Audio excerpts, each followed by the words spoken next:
Heading into the third week of women's basketball this week, we have Coach Lynn Kennedy with us. Coach, we're a couple weeks removed from National Letter of Intent Day. Vikings signed 3 forward or combo players. Talk a little about each one of those and kind of what we can expect them to bring to add to this team for next year. Well, I think looking at our roster, we needed to improve our height.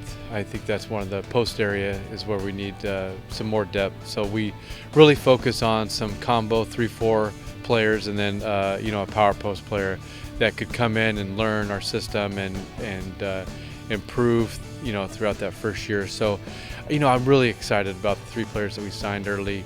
Jasmine from South Medford comes from a really good program. She's played at the highest level.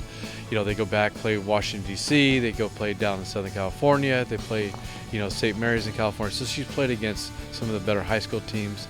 And then in the summer circuit as well, South Medford goes and plays the club circuit as a high school team. So she plays against the highest level of competition day in and day out. And she's one of those players, I think her upside is yet to come. She's improved every year. She can step out, but she can play inside. So she gives us kind of a 3-4 combo that we needed to fill our roster. Tatiana from Bellevue High School is another one of the players that's played at the highest level, especially at club ball, ECBA. She's improved every year. I started watching her play as a freshman during the state tournament. And she's just somebody that caught your eye because she's aggressive, she plays hard, she's the ability to, get the ball at the three-point line and attack the basket. She can step out and shoot, and she can play inside as well too. So, when you look at those combo players that us for a forward position, our 4 spot is really unique. It's where you have to have someone that can step out, be able to knock down shots, be able to drive, and be able to play inside. So we're really excited about both those players. And then Ellie from Colorado, she gives us somebody that's only improving every day. 6'5", she's got that power post body. She brings us some height. She's got a great attitude. She wants to be at Portland State. She's going to come in and work and improve, and I think her upside is tremendous. Just the opportunity for her to play at a higher level, to be in a program where she's going to get the coaching from Coach Hugh and Coach Denson that have played at the highest level. They know the post play and what we need out of our power post players. So really excited. They're all great students. They're great people, and we're excited to be part of the Viking family. Vikings opened their home schedule this last weekend against Warner Pacific and have a pair of home games this week over Thanksgiving week. Vikings start off with crosstown rival University of Portland.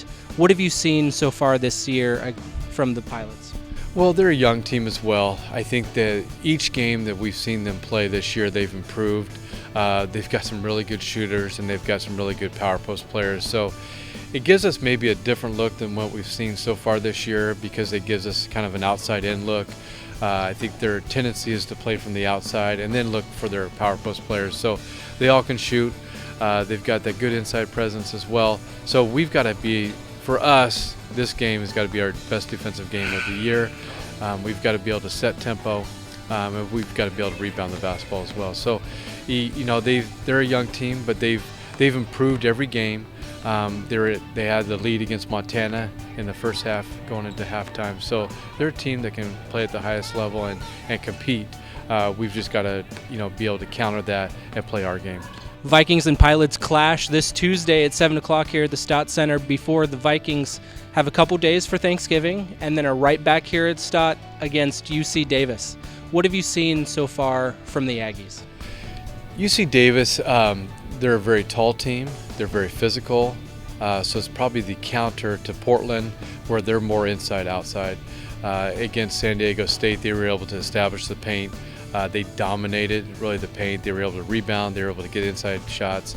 And then what happens is defense tend to, counter that by sucking into the key, and then they're able to knock down shots. So they're a tough team to guard because, I think their shortest players like 5'9", 5'10", so they provide something different that we haven't seen entirely all year, where they're really post heavy, and even their guards are at a taller spot, so they can post those up too. So we've got to be able to establish our presence inside the paint, be able to defend, and then be able to rebound, which has kind of been our theme all throughout the year. We've got to establish the rebounding part of the game, and then that can create our tempo and that can create our offensive set. So going into that game, we're going to have to be at another level than what we've been at so far this year. But I think if we establish that inside, it'll create our tempo on the offensive end.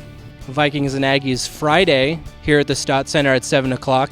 You can find out all the information about this Portland State team along with all Portland State athletics at govikes.com.